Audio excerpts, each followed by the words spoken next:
In this video, learn how to professionally frame your mosaic artwork. I'm Bonnie Fitzgerald and welcome to Make It Mosaics YouTube channel.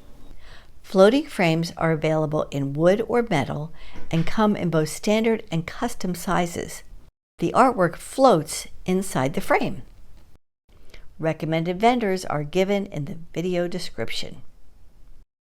I build my artworks on a variety of different substrates depending if it's for inside or outside or exactly what the material is. So some pretty common things I use is medium density fiberboard. That's this.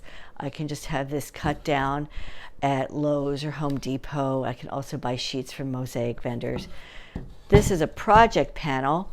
Kind of nice because it's got a key in it, but I also use these a lot because it's a standard size, 8 by 8, and then I can easily put this into a floating frame.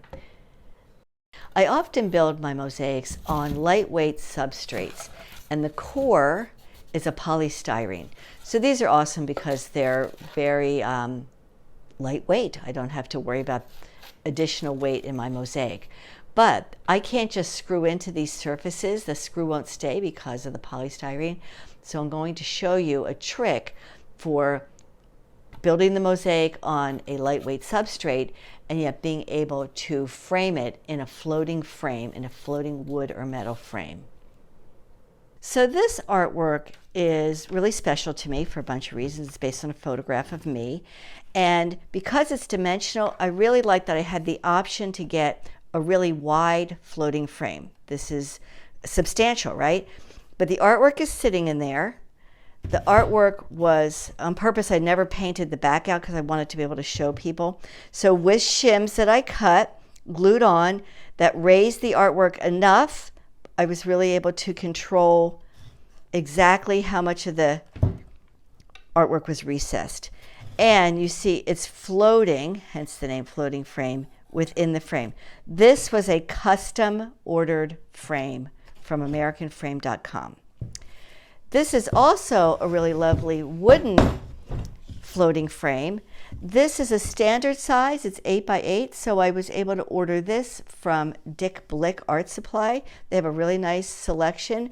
Something really nice about this floating frame is there's kind of this extra bevel in here that I think really enhances the artwork, right? This nice little bevel. And this piece I built on hardy backer board with thin set because it's a Smalti piece. And I simply glued the artwork directly into the frame. Why? I can't really screw through here. The hardy backer board's not thick enough and I don't want to damage the artwork. So I just very carefully put my epoxy around the edge and place the artwork in there and let it sit, and it was perfect in 30 minutes.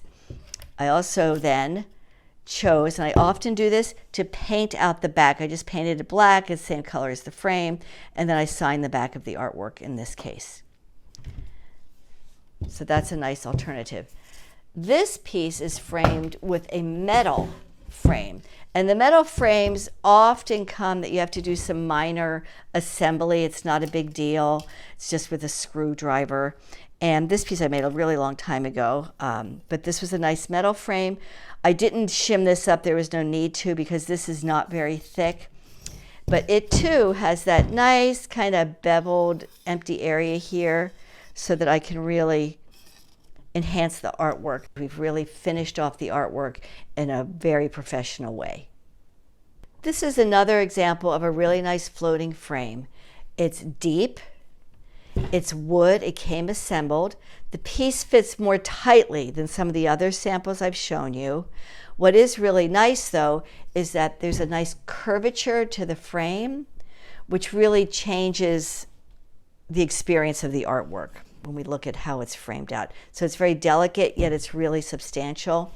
A trick here is, this was made a really long time ago, it's called take flight, is I often will do something on the back to just clean it up. I think the back side of an artwork is important. It's where we want to have our signature or elsewhere on the artwork. And so in this case, I just took a really clean, nice piece of brown paper and covered up all of the mechanics that go on behind screwing the artwork into the frame. because this would have been shimmed. So there's lots of ways we can raise the artwork with a shim. And you have lots of different options at craft stores, Home Depot, Lowe's. So I bought this shim just at a craft store. It's just a long 1/2 inch by 1/2 inch.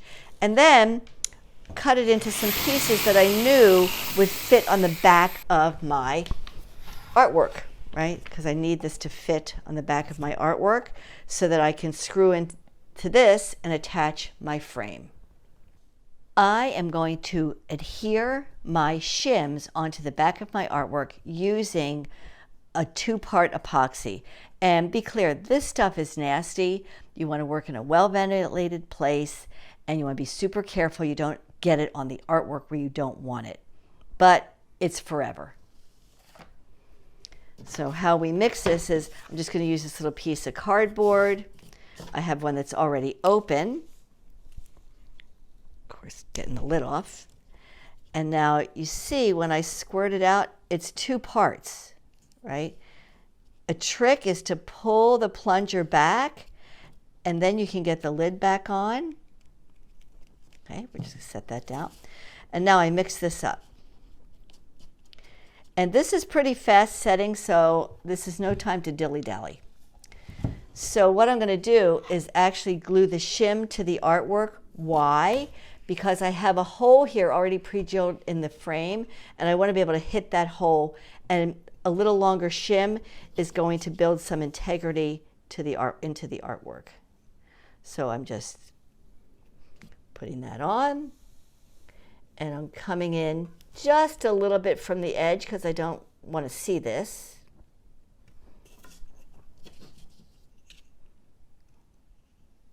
Again, well ventilated area.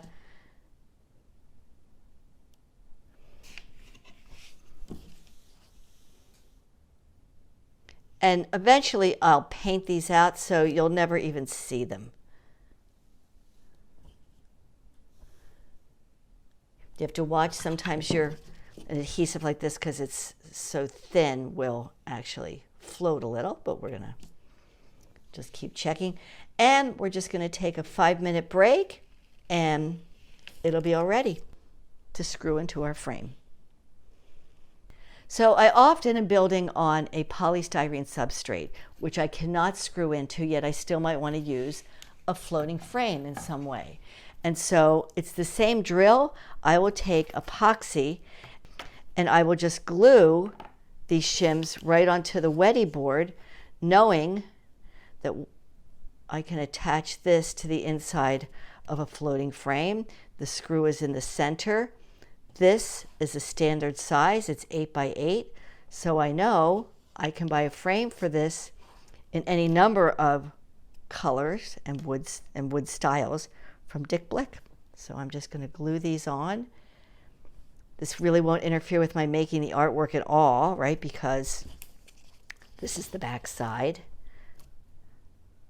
Use up all my epoxy. It's the same idea whether I have one of these lightweight substrates or a piece of MDF or wood. I've just now enabled myself to be able to raise the artwork inside the floating frame. So my shims are adhered. The epoxy has stuck really well right to the back of my artwork. And so a couple of things. This is what came with my frame kit: a couple of screws, some eyes to do the hanging mechanism, some of these dots to protect myself from myself.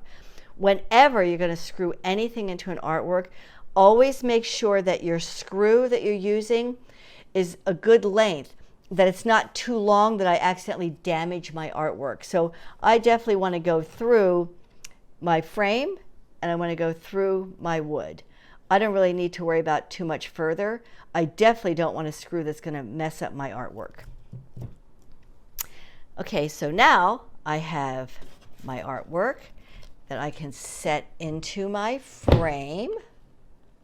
All right. Okay, so now I have my artwork in my frame. All right. I'm checking, there's my shims, right, doing their job. And a little trick, because I want to make sure this is truly centered. So I'm going to stand up and look at it. I'm going to be screwing it in. So a trick is that I could take just some cardboard and pop it into these sides to hold the artwork in place. Right, so I'm going to take this. So this way, because inevitably I have to turn this over to screw in from the back, this helps hold that and helps me have these really pretty straight lines.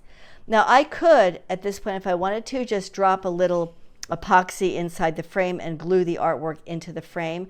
But I don't want to do that, because what if I ever want to use this frame for something else, something better, or I just want this artwork out of here for whatever reason. So now I have to jury rig a way to turn the artwork up so that I can actually screw into the back.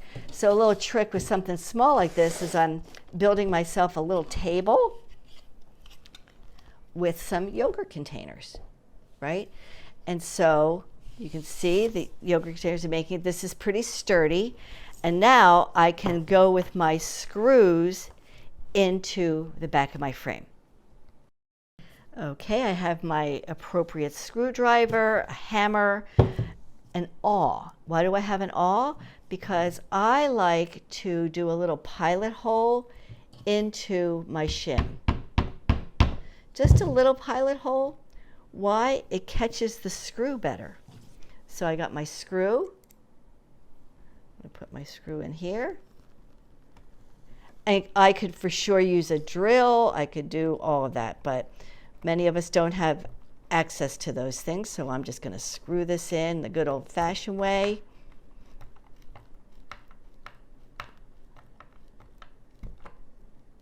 And now before I do the others, I just want to briefly come to the other side. Gee, am I really happy? Actually, I'm not happy, because see, this slipped a little more than I would like. So I'm actually going to unscrew that screw and try it again. I folded the cardboard over to make it tighter, because I really want to have this centered, right? It was a little off center. So now I'm going to turn it upside down. And on purpose, I'm going to go to a different hole. Why? Because there'll be a memory to that hole I went into previously. And so now I'm going to do this. I have my screwdriver.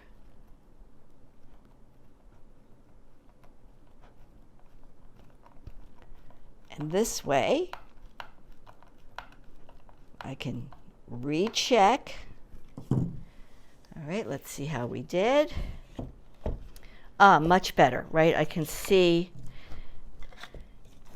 that this is much more centered. I don't have that big gap that I had previously, right? So now I'm going to go ahead and go around and do all 4 screws.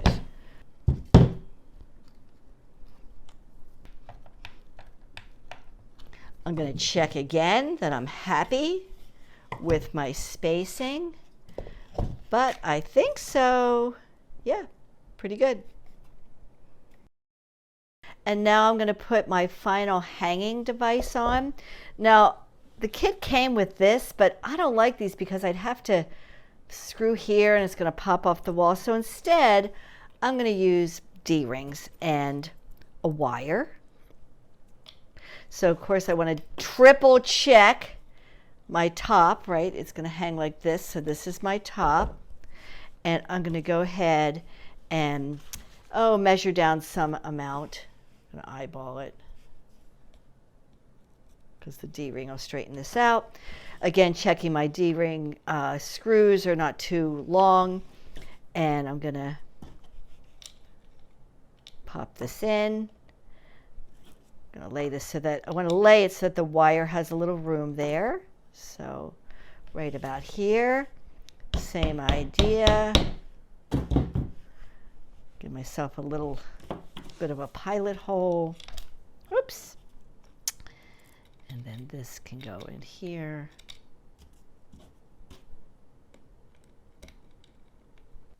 And so I've tied off my D-ring with a wire, nice and taut.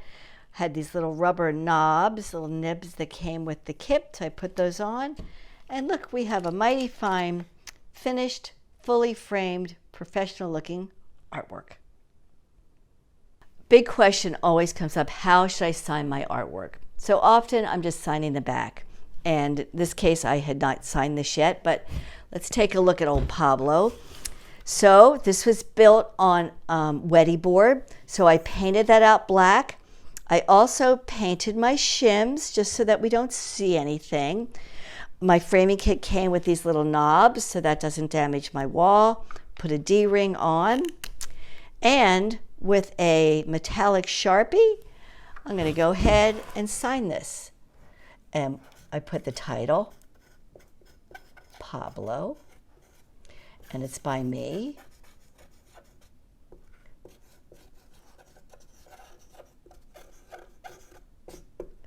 And I made this in 2025.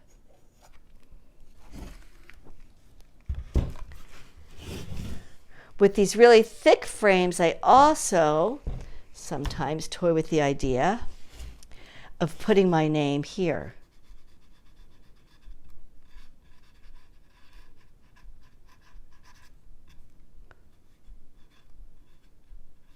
And I'm going to even put the title, because I can. So that can be a fun alternative way to sign your artwork. And remember, life's a mosaic. You pick the pieces.